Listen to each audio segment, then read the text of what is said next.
Kimberly, welcome to the On Purpose podcast. It's a pleasure to have you here, my friend. Thanks so much for having me on. Yeah, I am this is gonna be a fun episode. I was really interested, obviously, getting ready to bring you on and talk with you. And I was like, okay, we got some work to do here. We got some good stuff to talk about. And one of the things that I noticed was a theme is you seem to really have some tenacity for underdogs. That would be a fair statement. And I love that. I'm like, oh, I love when people stand up for others and when y- we just don't use our experiences or our knowledge or our expertise to benefit us. But when we look at, okay, how can we share this with the world and help people that maybe don't have access to some of the stuff we've been blessed to have access to? And that was really one of the things that resonated with me about your story and getting ready for this. And I want to give you credit for seeing that and being willing to step into that. Well, thanks. Appreciate that. But before we get to the big heavy, the heavy lifting of the story, I like to think about the purposeful delivery here. I like to have a little warm up, a little kind of rapid fire question. So I get to know, and our community gets to know a little bit about Kimberly and some of the stuff maybe you haven't been asked before. Are you ready for that? I'm ready. Go for it. All right. These are quick now. All right, here we go. Coffee or tea? Coffee, What kind of coffee? Do you have a preference? black, French press, black, strong. Oh, strong. Okay, because you're drinking that and then you're getting ready to go to work. Yes, and I pick coffee over anything really. So coffee's number one. All right, fair enough. All right. Brunch or dinner? Brunch. Brunch. Okay. Favorite thing you're doing there? Brunch wise, Are you like what do they call it? Mimosas on Sunday, like relaxing day? no mimosas. I don't really like to put juice in champagne. I'm straight champagne girl, but breakfast is my favorite meal, and I'm not a big eater really early. I do a protein shake, so like every day is brunch to me. Sunrises or sunsets? Ooh, that's hard. I'm a sun chaser. Okay. I'm a photographer, so I love the sun and photos of the sun. But that's tough. I mean, I love sunsets, but there is something special about a sunrise. I'm just not as much of a morning person, so I guess I'll have to say sunset. All right. Are you a reader of physical books or an audio listener of books now? Physical books. Oh my God. Yeah, I hate digital. I read anything, but 100% I'm a physical book person. There's something special about a book itself, and I think it's a lost art to some degree. And I hope to see a comeback of printed books being more of the norm rather than digital. Interesting. Why do you think it's a lost art? What makes you say that? Because I feel like we're really into audiobooks, which I know is helpful for people who have challenges in reading for a number of reasons, or people listening to audio while they're in the car and that sort of thing. um but I just like, I mean, you can't replace, I mean, if you've ever walked into someone's house and they have a lot, one of those rooms that's a library and the walls are just nothing but books. I mean, is there anything more beautiful than one of those rooms? I don't know. That's true. Yeah, I agree. And I know you're a co-author in a book and we released a book a couple years ago. I think seeing the tangible product to me is really rewarding. Knowing like somebody's whole ideas and thoughts and hours of effort went into creating this thing I'm holding in my hand that I can't get digitally. Well, in digital, you can change. Like, so for example, for somebody who does a lot of research in legal cases, which I'm sure we'll get into later, but one of the things that I do in my research that's unique to maybe another legal researcher is I love to go into the archives of newspapers, because once it's been printed in a newspaper and it's out there, you can't go back to 1976 and alter it. It is what it is. Now that a lot of stories are only digital, somebody with influence or power or control could go and change a story and to alter history. And so to me, the printed word is very important. Yeah, I never actually thought about that, but you're absolutely right. That's a good point. All right, one last question here for you. Dogs or cats? Dogs. I'm definitely a doggy person, although I love all animals, but I feel like cats are very feminine and sort of like a female ish character, regardless of gender. Sure. So I just feel like doggies are a better match for me. Otherwise, we got too much feminine and we're going to war. Plus, cats are like, I think they run us. You know, dogs are loyal Oh yeah. and they can't wait for you to get home. Like, I've never had a cat. My daughter had a cat. They don't run up to greet you when you get home. And a dog, you could be gone 5 minutes and you get like the best welcome as if you've been gone for 20 years. So I got to say, dogs. That's true. You got a particular breed you like? I am a basset hound lover, you know, the dogs with the Yeah. big giant ears. That's the last dog that I had. Right now, I'm kind of eyeing a Cavapoo, which is a King Cavalier mixed with Poodle. So Yep. I think that would be my next dog. They kind of got me wrapped around their finger. So we'll see that I think that's next. That's funny. Yeah, we had a basset hound when our children were younger, and then we recently adopted a golden doodle. He just turned 1. So very great dogs. Yeah, the golden doodles are adorable too. My cousin has one, so I like the mix with poodle. You know, I think they're great because you take the best of both, and if you don't like a lot of hair around your house, then the mix with the poodle kind of minimizes that one. The only negative I think you could say about a dog is maybe cleaning up the hair. Yeah, yeah. No, you're right. Yeah, the poodle hybrid definitely keeps them clean, and they do seem to come out with a lot of energy. That's the one thing I've noticed with most of the doodle hybrids. I love it. Yeah, But soon. you gotta be I'm really getting smart. weak. Yeah, they're not gonna be like a basset hound laying around waiting for you. They're gonna want to go running and stuff. At least our golden doodle, he's very active with us. So I want to start with something. Obviously, it's in the news. I figure we kind of start with this, and I really want to spend some time, Kimberly, talking about what goes on behind the scenes, maybe what doesn't make the news or what people don't see, and that's the internal thought process, the internal conflicts we have when we step into things that are uncertain. So I wanted to start with asking you, obviously, about the Girardi Keese case and what is one of the biggest I don't even know how to say my feelings on that, but anybody that steals from victims and makes victims a victim a second time is hard to even fathom that it's humanly possible. Special place in hell for if you believe in hell and heaven and hell or whatever. But it's a special place for people who do crimes like that, in my opinion. Right. So you had to have some satisfaction when they were recently, the verdict recently came out, or the ruling that he was competent to stand trial.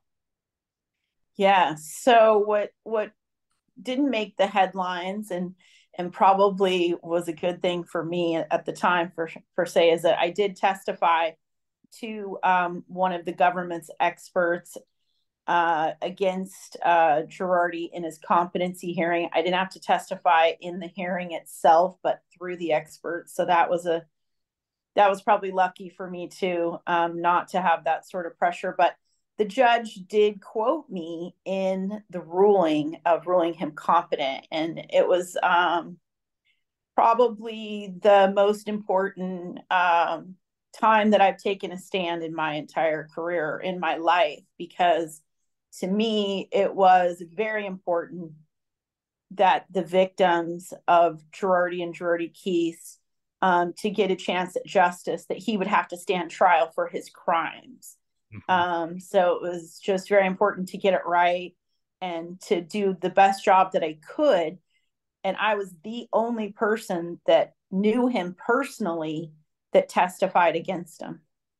Let me ask, so you worked for him for am I right, about 7 years on and off? Yeah, I knew him. I started being connected to him in 2008. And then I didn't start working with him until 2012. I met him for the first time in between there in 2010. So it started in 2012 that I formally started working with him on the NFL brain injury case. Most people have heard about that Right. landmark settlement, and then until I left in June of 2019. So And, about 7.5 years. okay. Yeah. As far as some of our audience that maybe isn't familiar with that case, just you can Google it and you're going to pull up all kinds of information. But basically, if I summarize it real briefly, he was representing people in wrongful death type suits and civil litigations, getting huge awards and then basically stealing from the settlement from the victim. Would that be a fair, brief synopsis? Yeah, Girardi has 205 complaints beginning in the early mid 80s to the California bar for misappropriating funds from his clients on a repetitive basis. And because of his know-how and power and connections, he was able to have a clean bar record until just a couple of years ago. So, I'm in my mid 50s. So since I was in middle school, he was stealing from clients. And we're not talking about pennies here. We're talking millions of dollars. Millions, yeah. When you see headlines, people will see, 18 million is the amount connected to his indictment, but those are just 4 cases to Crazy. give people some context, which is sort of representative of all of the victims, but it isn't all of the victims. I've had access to a number of the files now and some of the bank records, and I have yet to find a case that Girardi Keese wasn't stealing from clients. Mm. And I think what really astonished me studying this a little bit was not that he was doing that, right, which is shameful, but like you alluded to, he was so well connected and had so many people with ties to him that it was consistently overlooked or just not paid attention to, not given credence to because they were all related to him somehow. Yeah, he was such a connected guy. So when to give people a little window into sort of the complexity of my own involvement, my childhood best friend, and who's still my best friend to this day, we've been best friends over 50 years now. She always hates when I say that because it tells everybody how old we are, but I love it. I don't care. She was a client of her family were clients of Girardi Keese. And so I knew of him and I was connected to him prior to them hiring him. But once they hired him for a gas explosion that happened in the Bay Area, then their involvement is what opened my eyes to Girardi's fraud. So when my best friend Kathy came to me and she had mentioned things before, but when we had our first like really serious talk about could he be stealing from clients, including them, I was like, are you kidding? Like, ask me to take on anybody, but not Tom Girardi and not lawyers. To me, at first I was like, well, would we even come out alive if we tried to go against him? That's how powerful he Yeah. was. I mean, he could call the governor. He knew Supreme Court justices. He knew politicians on both sides of the ball, so conservative and, liberal and everyone in between. He knew the district attorney, the state attorney general, the chief of police would come and, I have a selfie with the chief of police at the Christmas party. I'm thinking, who are we going to call? One of my quotes in a documentary is, who are we going to call? Ghostbusters? I mean, who's going to back us up? I mean, Right. where are we going to go? And I definitely knew we couldn't go to the California bar. And now in hindsight, was that a true story? So to me, I think that's the thing that makes Girardi maybe unique to somebody else doing, naughty or criminal type activity, is that he had all the people that should have been investigating him on his side. Right. Yeah, even up to the FBI. I saw where the FBI director in LA field office had to recuse himself. Yes, and that was scary too. I mean, to not be able to go to the bar or the FBI, what do you do? You're just kind of I used to tease my friend Kathy, we're gonna be 80 something years old, rocking in our rocking chairs, drinking our spiked iced tea and still mumbling about Girardi, and he would have gotten away with it. I mean, that's how I envisioned it. I really couldn't see a fall from grace. Mm. Well, I just want to compliment you on having the courage to step up and to be the voice, right? But I want to know, what were the emotions going through you when you're like, okay, we've got to do this. If we don't take a stand, like you said, if we don't take a stand now, this will continue to go on and there will continue to be more and more victims for the rest of our lifetime or until he passes, right? And who knows, he had such an infrastructure, it may have continued to go on beyond him. What was it like when you're like, okay, we are drawing the line in the sand and I got to be part of this? Well, I have definitely experienced every emotion that you can imagine. But I would say like top three would be fear. I mean, I was scared to death. I think anyone could relate to that. There was a lot of grief too. It was so sad to me to see somebody that at one time was seen as this hero that would take on these terrible corporations or so-called corruption and do that on behalf of somebody who didn't have really any or much power at all. It was just really sad to see, one of the few so-called heroes in life was really not a hero at all. So I would say fear and grief, and then just unbelievable. It was hard to believe. Mm. We still uncover things every day that blow my mind away. I always say, like, when am I going to stop being shocked? We've uncovered so many things. Like, when will I finally just go, oh, okay, yeah, sure. We should expect to see more craziness. But every emotion that you can imagine, it was just really, it's been a mind blowing experience. This really started to unravel. It's been just over 5 years now, and it's all like a blur. It's was the fat, even though it was during the pandemic, which seemed to drag out in some ways. Looking back, it's the fastest 5 years of my life I've ever experienced, but each day is almost like its own entity in and of itself because so many things have come to light during that time. So it's just a mind blowing, fast, but also like living in a movie. Mm. Yeah. What was let's go back to the fear piece. What or how did you overcome it? How, because fear is common, but a lot of times it'll shut us down, right? We'll step back from stepping into it. What was your strategy or thought process to say, no, I got to just handle this? Well, I think it was two parts of it. Part of it being I felt that I didn't have anything to lose.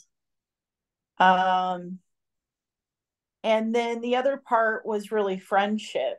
uh I like I mentioned before, I'm in my mid 50s, so I've lived a little bit of life, and you make good and bad choices, and while we're certainly greater than the worst thing we've ever done, I feel like there's times in life I haven't been the best friend or made the best choices, and I felt like this was just one of those times in life where no matter how hard it was going to be. And I thought it was going to be hard. It's not like I definitely recognize the danger and the pitfalls and what could go wrong. But it was really that childhood bond of being friends with someone since I was 3 years old, and having a little bit of maturity to say, I want to be that friend that goes the distance. Yeah, that's powerful. I think that's you hit on a few things there, but I think one of the big ones is that when we're doing things for others, we can kind of take risks that maybe we wouldn't take for ourselves, right? Or face fears that maybe 100%. I would have never done it for myself. And that's maybe a little bit sad to say. I think I'm getting better at that in valuing, myself and being my own champion. I tell people all the time, we have to be our own best cheerleader. We have to love and believe in ourselves if we want others to. But in that difficult, hard moment, it was certainly, you know, how many people can say they've been best friends for 5 decades? right, To me, that was something so special. And we're like Bert and Ernie. We have very different personalities. And I'm the outgoing, outspoken one. She's not somebody who's going to, you know, go public and go meet with lawmakers or go to the media or whatever. And I had all these media connections from platforming victims in different arenas over the years. So I just felt like, while it was a tough job to take on, that I did have some things in my wheelhouse that could make it possible. And I do know that I am a resilient person. I've experienced a lot of things throughout my lifetime, like my daughter having stage 4 cancer and being a survivor. That's quite an experience. I was in a car wreck when I was a kid. I've lived with a brain injury since I was 9 years old and have had to overcome that. I lost my son in 2014 to chronic traumatic encephalopathy from playing youth tackle football. So I had bounced back. I'd lived through some stuff. So I thought, you know what? I'm going to make it through this too. I have 100% track record of making it through things I didn't think I could do. So that was my absolutely. mindset. I love it with a success record like that. Why wouldn't you, right? You're 100%. Um, but she also needed you. Yeah, and I needed the chance to show myself that I had learned lessons in life and that I could apply them.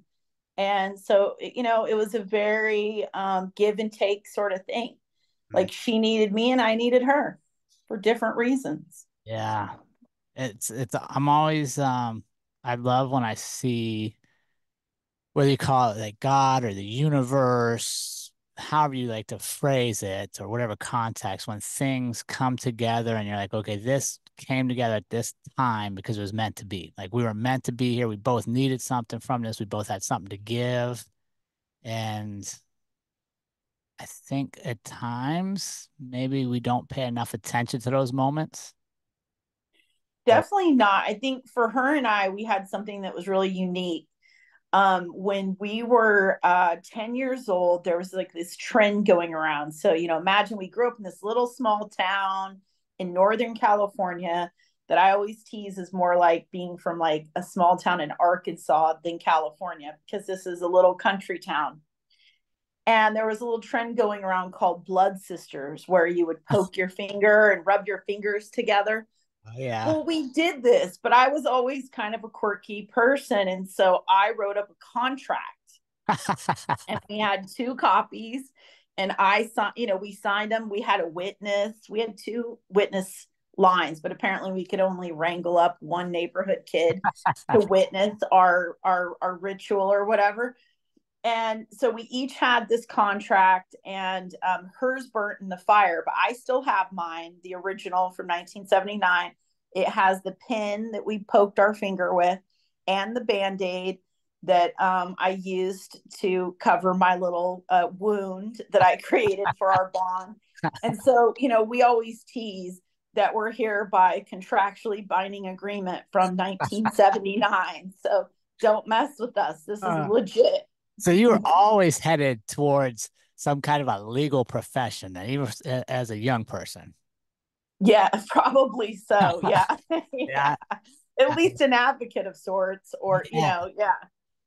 I love it. And let me ask you this: how have you? Because one of the things I noticed too is you're very energetically when I watch your interviews and I listen to you on a couple other shows. You're very upbeat. You're very positive. You have good energy. How have you been able to protect your peace while going through so much, something that's so painful to so many others? Well, I think it's a couple of things. I have a philosophy, you heal what you feel. And I've always been a person to feel everything, good, bad, or indifferent. So in the moment, like I am, known to show my emotions, which is not always allowed in certain situations in society. People expect you to kind of hold in your emotions. I wasn't necessarily a big crier until after I lost my son. Now I would include that emotion in something I'm willing to share publicly with people. um and then just also like I have this sort of thing that's just innate. I don't think I learned it, I think I was born with it, is that I'm not afraid to get close to people, even if, like, say that person's going to die or move away or whatever.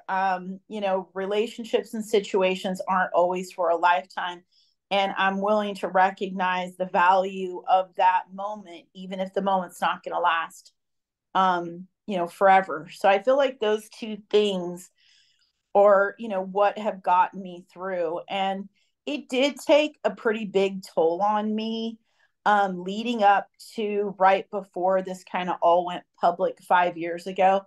But I got lucky, or maybe sort of like what you were saying before, how the universe sort of works and sometimes really works in our favor. I stumbled into a lunch at a legal conference, and who is giving the who's the speaker of the day? It was Brian Stevenson, the guy who wrote the book Just Mercy, and there was the movie about him. Jamie Foxx Yeah. was in the movie, and Michael B. Jordan played Brian Stevenson, and he gave this talk that just blew me away. And I'm sitting in this legal luncheon with all these hobnobby big lawyers, and I'm crying because I feel like he's talking to me Sure. directly. And one of the things he's saying is that it's okay to get close to people. Don't let, because in the legal profession, they tell you to compartmentalize. And he's saying, no, that's your gift. And for a couple of years, I had been struggling with, should I not get so close to people or get so close to the fire? Am I just burning my own self because I can't, I'm like a moth to a flame? Mhm. And listening to his speech, I mean, I was struggling mentally big time. And in that moment, it just changed on a dime. Like, he validated so much of the gifts that I have to help people that I was starting to wonder, are they weaknesses rather than strengths? And he just opened my eyes and gave me just like he reignited the fire in me that I needed to keep going forward. And so, of course, I left the lunch and I emailed him right away. I, stalked him on the internet, found an email for him, wrote him a thing thinking he's never going to answer me back, right? Never. I sent him this big old email. I explained to him how difficult a time I'd been having, and that I almost didn't go to that luncheon, and I just felt like it was a message straight from God. And he writes me back like 20 minutes later, and I'm floored, right? I'm reading the email going, oh my God. And I don't even know how famous he is really at that point. I mean, I knew he had a book or whatever, but I didn't know a movie was coming or anything like that. It was all just sort of in the moment. And he tells me I almost didn't make it to that luncheon. Our flight was stuck for on the tarmac for 8 hours. I was up all night. I didn't sleep. When I finally landed in San Francisco, I almost canceled. He said, but something told me to do it. And he said, I think I was there to talk to you. Mm. And wow, it's still, I think about it all the time. What if I wouldn't have gone to that luncheon? Where would I be today? So we have those moments in life that just sort of catapult you forward. And I feel like meeting him was most definitely, and not just a speech, the email he wrote back in return, just a game changer for me. And I think it's a reminder to answer that email, to be there in the moment for as many people as you can. You can't always do it for everyone, but you never know when you're going to make a difference in someone's life just by being who you are. Oh, powerful. I 100% agree just by showing up, right? Like Yep. sometimes you don't know, but if you don't show up, you'll never know. Yep. Yeah. Just it's crazy. And what a great message he has. I mean, of course, I'm a little biased because of my experience with them, but it's a great book if no one's read it. People listening haven't read it. It's a really great book. And into this whole topic we're talking about, because he was dealing with people on death row.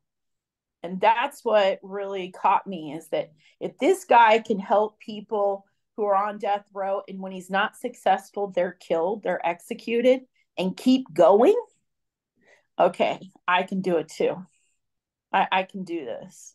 Yeah, I love that. I love um that you were just so open to learning, right? Because I think that's the other part. The part of show is showing up, just being in places where we're supposed to be or where we think we're supposed to be. And then I think the other big piece is showing up open with an expectation or a willingness to learn whatever's being delivered.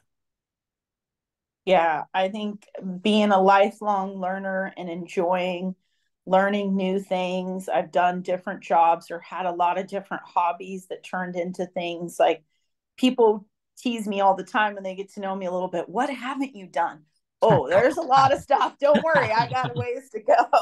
I have other things that I'm learning to play the guitar right now, and I Oh, just nice. started. And I plan to join a band. I tell everybody I'm going to join a rock band, and they laugh at me, but I'm serious. Well, if you got any room for a ukulele player, I just picked it up on my 50th birthday. I never played any musical instrument. I was like, that's crazy. Like I've been alive 50 years. I love music. So my sister gave me a ukulele. So if you got room for a ukulele Nice. player, I'm in.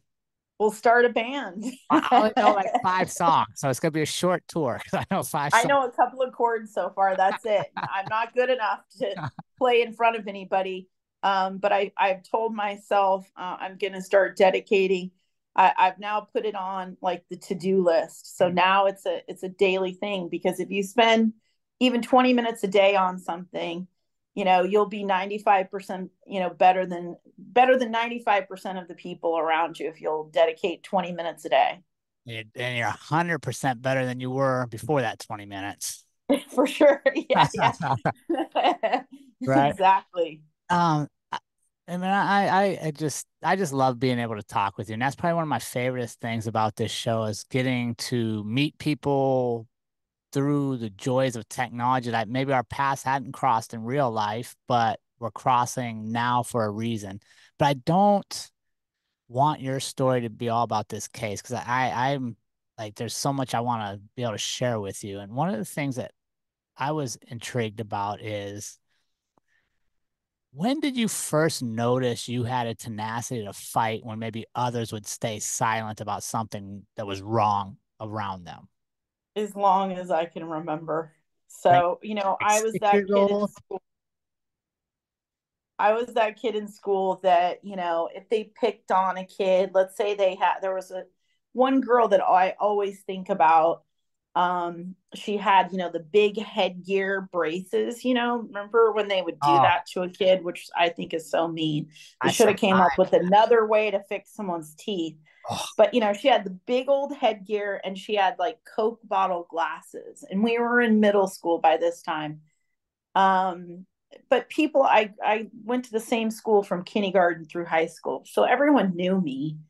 But kids would pick on her, and man, I would come for them. Like, you give me a break. And I was always a really big kid, meaning tall. I'm 5'9", and I was that height by eighth grade. So, it was more my demeanor, I think, than just my size. yep. I just felt like it was my job to stand up for people who couldn't stand up for themselves. And I got a sense of belonging and a sense of like my own self. Like, I just felt like that was a part of who I was. That when I could, that that I should stand up for people who couldn't stand up for themselves. And throughout elementary, middle school, high school, you just get a lot of those opportunities to be that person. And, people made jokes, that I was sort of a bully back to the bullies. And I'm like, how can you be like, if they're the bullies, then I'm not, like, that doesn't even make sense. But I didn't care. And I would stand up to boys and girls. It didn't matter to me, the gender. And I was that kind of kid who would literally just stand in your face, toe to toe, and say, test me and try me, see if I will back down or not, because I'm not going to. And I just never did. So I always had that sort of fight in me to stand up for kids that, were being bullied. So it was a natural thing that I ended up being a child rights advocate. Yeah. Where do you think that came Just from? Was it? I don't know. I mean, it really, like, me and my best friend talk about it all the time. We go back to it, when things come up now in our adult life, and we both say, how did I get that way? That was the first time I ever met Tom Girardi. He said to me, how did you get this way?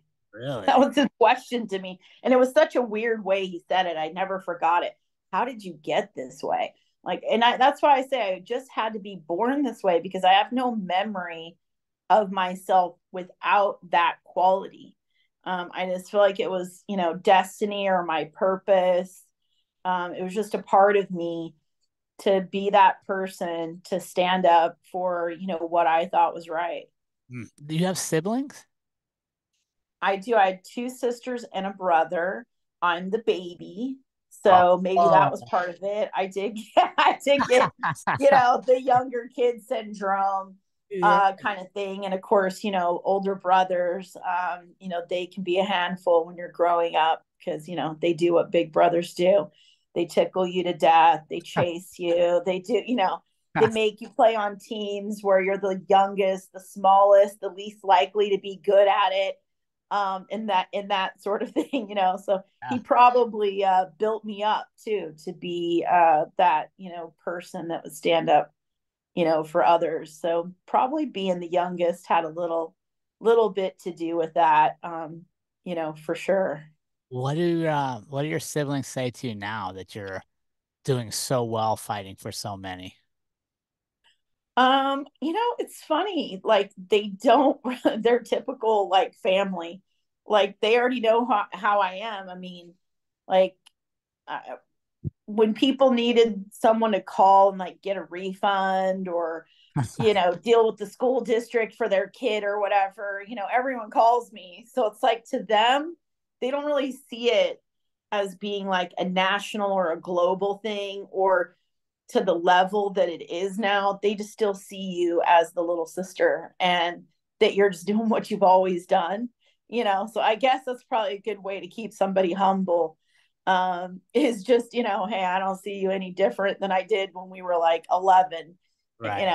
and you were going up against the bully at school or in the neighborhood or whatever.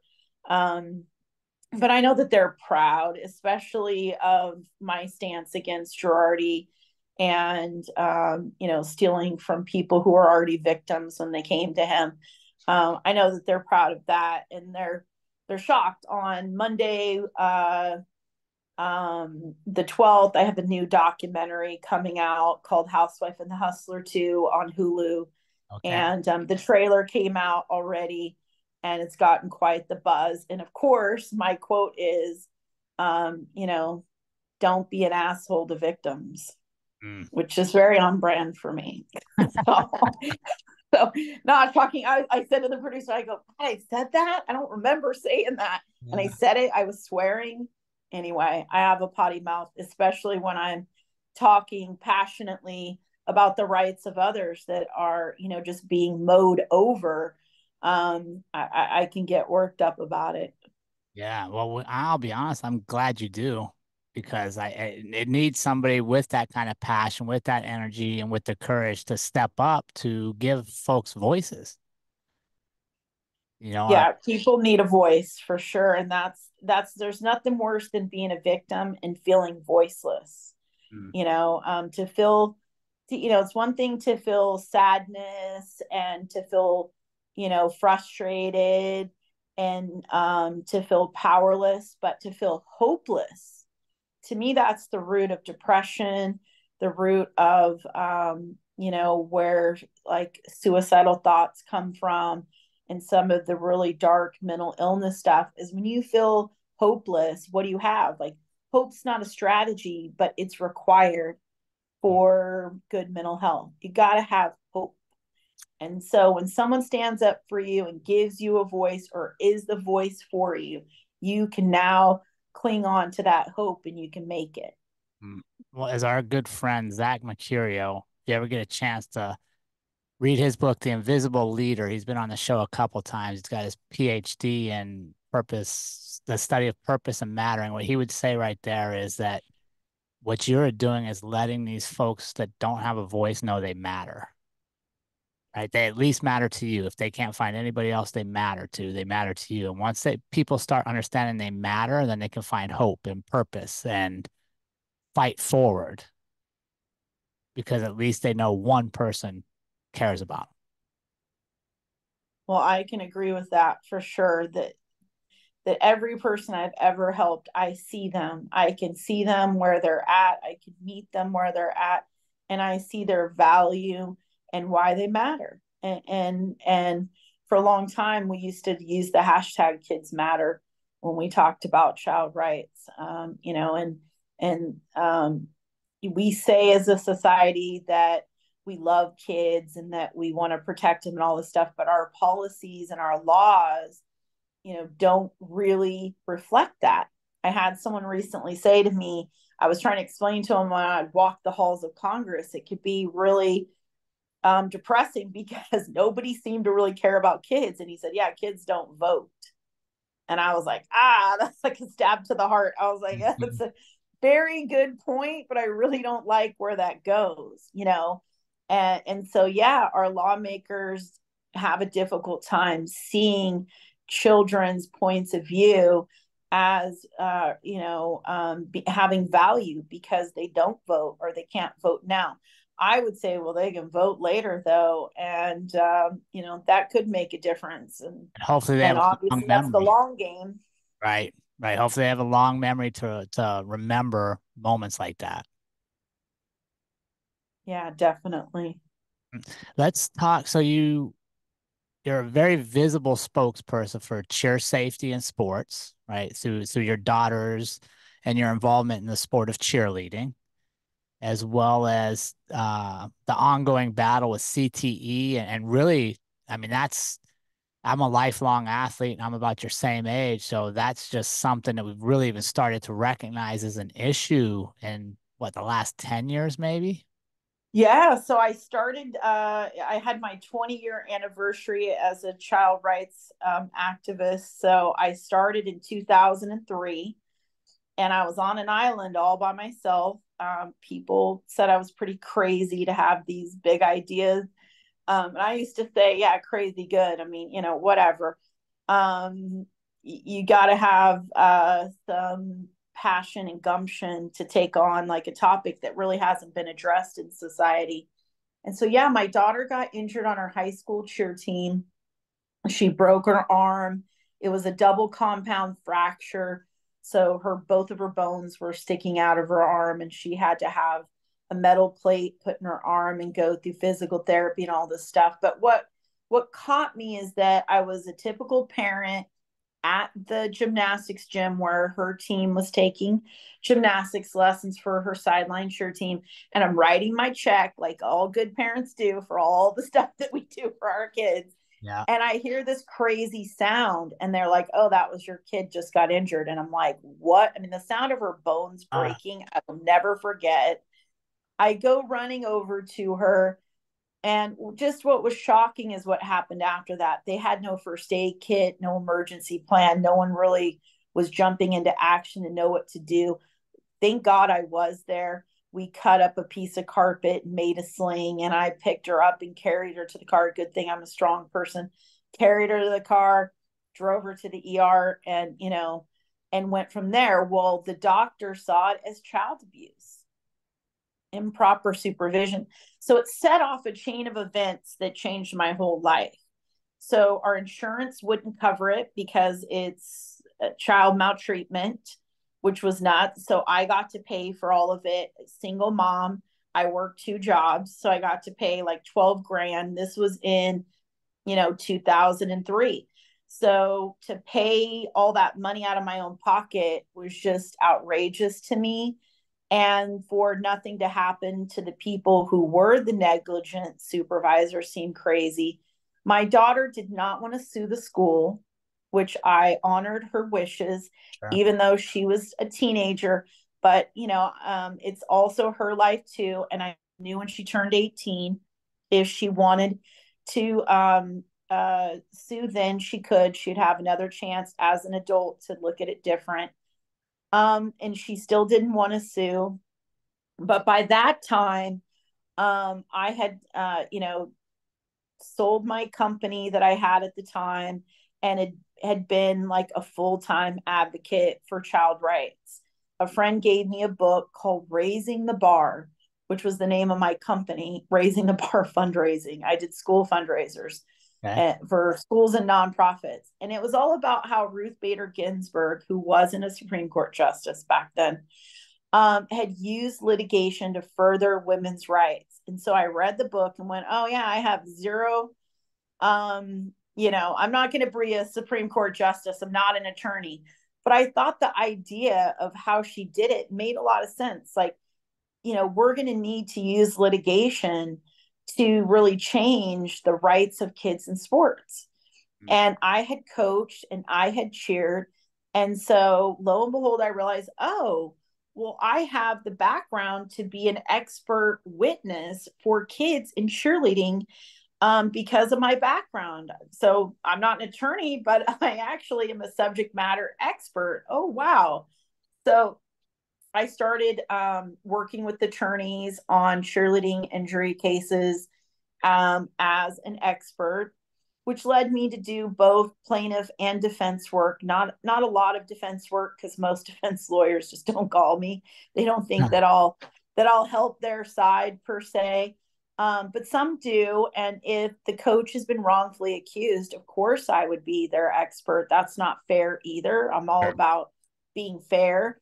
So if they're being, what they did is being misconstrued, then obviously I would stand up for them, just as much as I would a kid.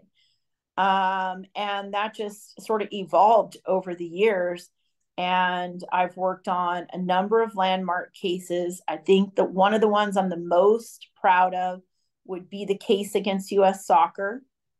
So there was a big lawsuit against US Soccer for concussions and brain injury and exposure to repetitive hits from headers. And the case was thrown out initially. And a good friend of mine, Catherine Snedeker, who founded the nonprofit Pink Concussions, she knew the attorney and had been telling the attorney, you should call Kimberly Archie. Like, this is her thing. And they were like, she's not a lawyer, though. They just weren't connecting the dots. But when they got their case thrown out, they had a chance to refile it. So when they did, that's when they contacted me, and I shared my 15 years of research on what I call child athlete abuse disorder and how they could use those strategies to argue their case to take headers out of soccer and to count hits and to change sort of, swing the pendulum for child rights in sports. And sure enough, I had one meeting. It was like 8-hour meeting, but one meeting with the attorneys. They took what I gave them, went and had a mediation. They didn't even have to refile the case. This is all, people can look it up. Sure. And US Soccer agreed to count headers for kids from 11 to 13, to take headers out for 10 and under.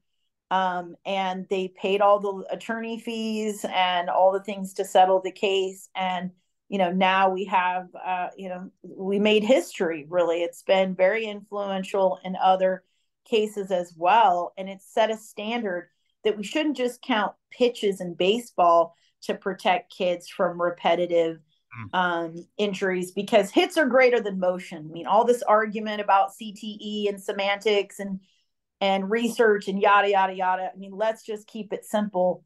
for us regular folks, hits are greater than motion. If you can throw the ball too many times and blow out your elbow, if you hit your head hundreds of thousands of times, you're probably going to injure it, not just in the moment, but for the long term.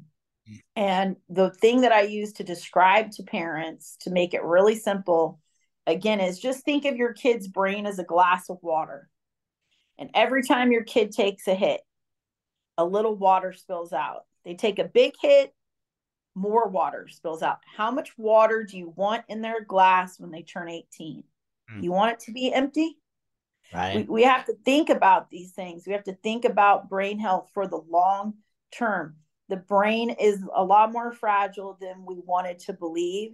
We want to think we're tough, and we want to create toughness in our kids so that they can have the tools to get through life. But we don't want to cause brain damage, playing games or doing things that are considered fun and good for our kids. And 10, 20 years later, their brain health is destroyed. That's the one organ in the body that can't just repair itself. Yeah, absolutely. So let me go back to that case against U.S. Soccer.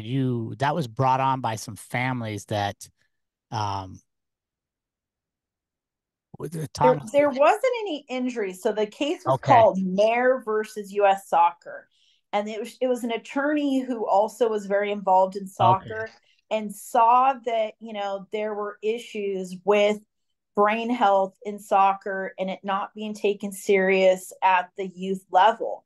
And so, their focus was initially concussions, Mm. which is kind of part of the downfall. Instead of, you know, the saying is that you don't see the forest for the trees. Right. They were just very narrowly focused on concussion. Their intent was exactly right, but their point of view, they just sort of got lost. If anybody's ever seen the movie Patch Adams, there's a scene that repeats where the guy keeps holding up the fingers to Robin Williams' character saying, "How many fingers do you see?" And he's only seeing the number he's holding up. And when he finally can see past and see the whole picture, the fingers blur and you see six. Well, that's really what happened in the US soccer case. They just kept seeing the three fingers, the concussion, the concussion. But when they met with me, I helped them see the totality of brain health and what the issues are and how to take what we learned in workers' comp law with repetitive injuries in the workplace and apply that to children and brain health. And all the lights came on and it was far easier. And of course, even the defense, it's hard to argue when you explain it like that because now, yes, you need to use peer reviewed scientific research to argue your points in a court of law, especially if it's a federal case. But common sense sure goes a long way if you can explain it like that.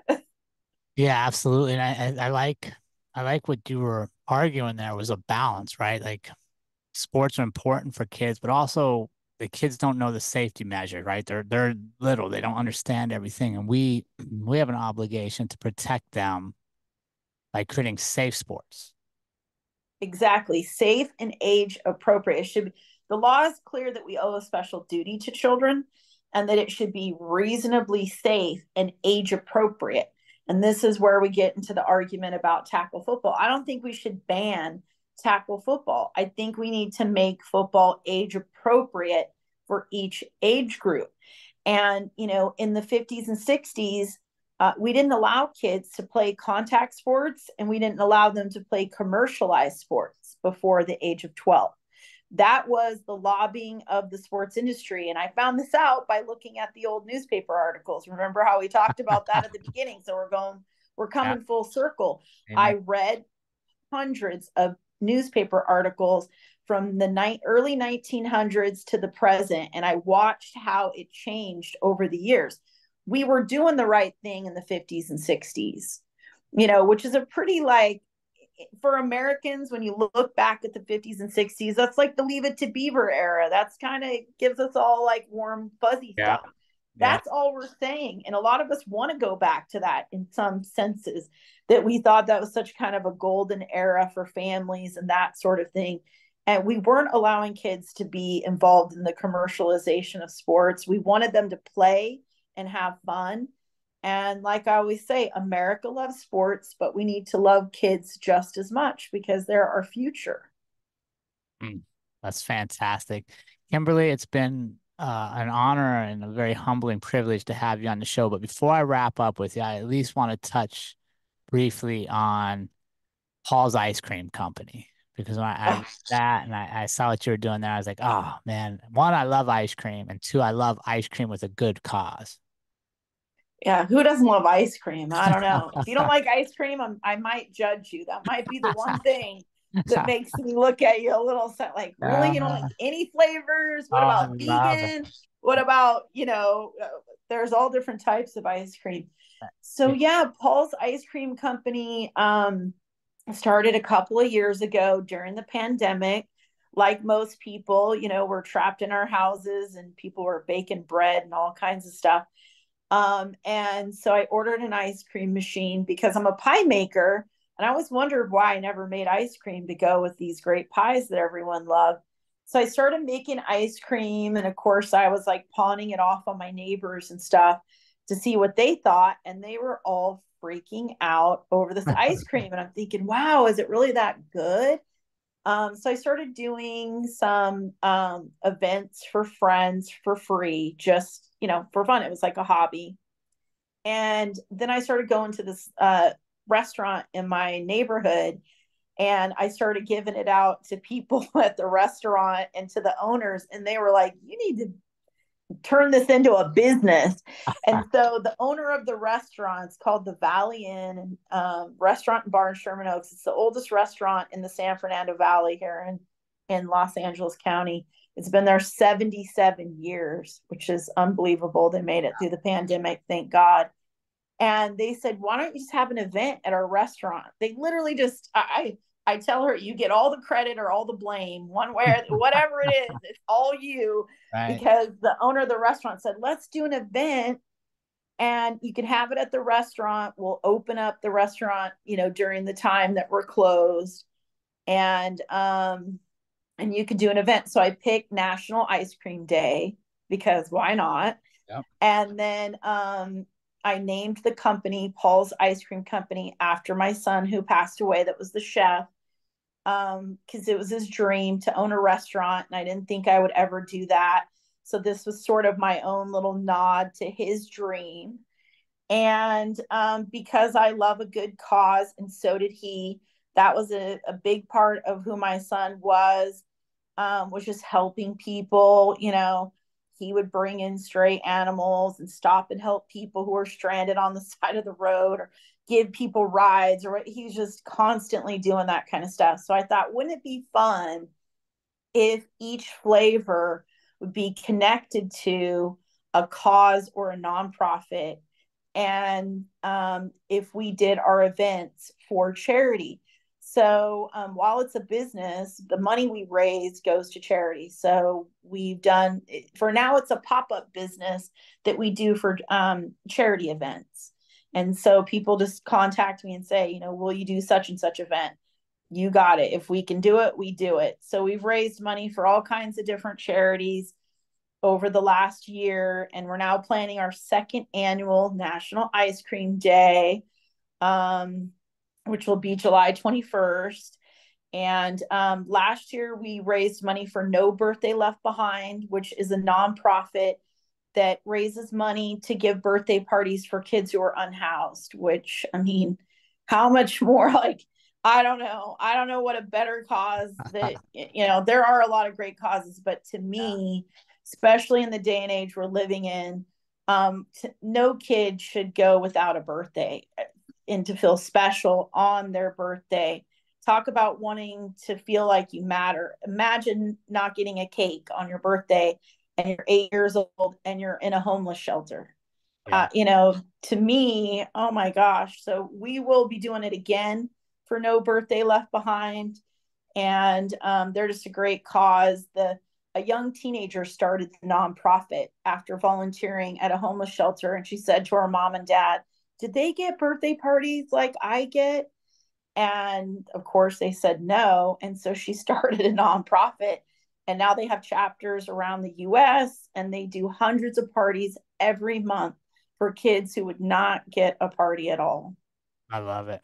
What is your favorite flavor you make? My favorite flavor to eat is Rocky Road, so I thought that was So going to be good. my favorite flavor. And my son's favorite was strawberry, so I should have known better. Mm, Strawberry is my favorite flavor that I make, and I think it's because we don't use any chemicals to make our ice cream, and so we don't use pink dye. It's a beautiful pink color because of all the strawberry that we use in it. So how if you've ever had strawberry ice cream, and most people have, you taste it and you see it's pink, but your taste buds are kind of saying there's not enough strawberry in here. And it just has so much strawberry flavor in it. I think it surprises people. I love it. Kimberly, it's been a pleasure to have you on the show. Where can our audience connect with you to stay up to date on all the amazing stuff you're doing in the world? Well, I am on social media. They can find me on Instagram, Twitter, Facebook, as well as TikTok. I'm just starting my TikTok channel. I'll be launching it next week, so I'm going to start. I'm entering into the TikTok world, so pray for me. It's an interesting change. For sure. Well, Kimberly, thanks again for joining us. It's been a pleasure to share your story with our community. Well, thank you so much for having me. I really appreciate it.